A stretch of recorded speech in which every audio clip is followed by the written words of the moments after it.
અંકલેશ્વર શહેર આમ આદમી પાર્ટીના શહેર પ્રમુખ વિનય વસાવા ઉપર સુરુચિ હોટલ નજીક અજાણ્યા ઈસમે માથાકૂટ કરી ચપ્પુ વડે હુમલો કર્યો હોવાની ઘટના સામે આવી છે। બનાવટોની વિગતો અનુસાર અંકલેશ્વર શહેરમાં આમ આદમી પાર્ટીના શહેર પ્રમુખ વિનય વસાવા 3 રસ્તા તરફથી પોતાના ઘરે જઈ રહ્યા હતા। તે સમયે પિરામણ નાકા નજીક સુરુચિ હોટલ નજીક અચાનક પાછળથી હોર્ન વગાડી એક ઈસમ આવી રહ્યો હતો। તેઓ કોણ હોર્ન મારે છે તે જોવા પાછળ ફર્યા બાદ અચાનક હુમલાખોરોએ બાઇક ચાલક આગળ લાવે તેની ગાડી આગળ બાઇક ઊભી કરી દીધી હતી। વિનય વસાવા બાઇક ચાલક જોડે હોર્ન મારવા બાબતે પૂછતા અજાણ્યા ઈસમે તેને ઝઘડો શરૂ કર્યો હતો અને ઝઘડા દરમિયાન અજાણ્યા ઈસમે ચપ્પુ કાઢી વિનય વસાવા પર હુમલો કરતા બચાવના પ્રયાસમાં હાથમાં અને માથામાં ઈજા થઈ હતી, જે બાદ હુમલાખોરો ભાગી ગયા હતો।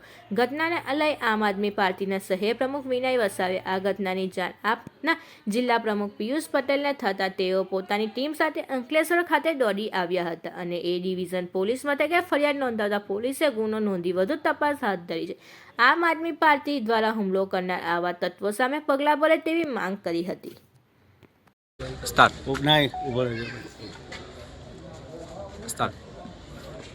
આમ આદમી પાર્ટી અંકલેશ્વર શહેર પ્રમુખ વિનય વસાવા આજ રોજ 3 રસ્તાથી હું મારા ઘર તરફ જવા રવાના થઈ રહ્યો હતો ત્યારે સુરુચિ હોટલ પાસે એક વ્યક્તિ એફજેડ ગાડી લઈ આવી પાછળથી હોર્ન કન્ટિન્યુ મારી રહ્યો હતો।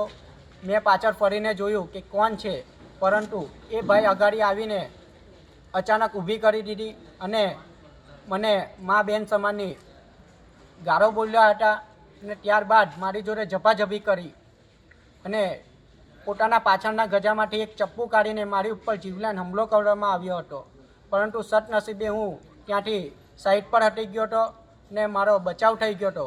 ત્યારબાદ ત્યાંથી આવીને મેં પોલીસ ફરિયાદ આપી છે ને હાલમાં મને હાથમાં અને માથાના ભાગમાં જે વાગ્યું છે તો હું સારવાર અર્થે દવાખાને જાઉં છું। પોલીસ તંત્રએ મારી ફરિયાદ લીધી છે ને આવા અસામાજિક તત્વો વિરુદ્ધ ગુજરાત સરકાર અને જે આવા લુખ્ખા તત્વો છે એમના વિરુદ્ધ કાયદેસરની કાર્યવાહી થશે એવી એક આશા રાખીએ છીએ।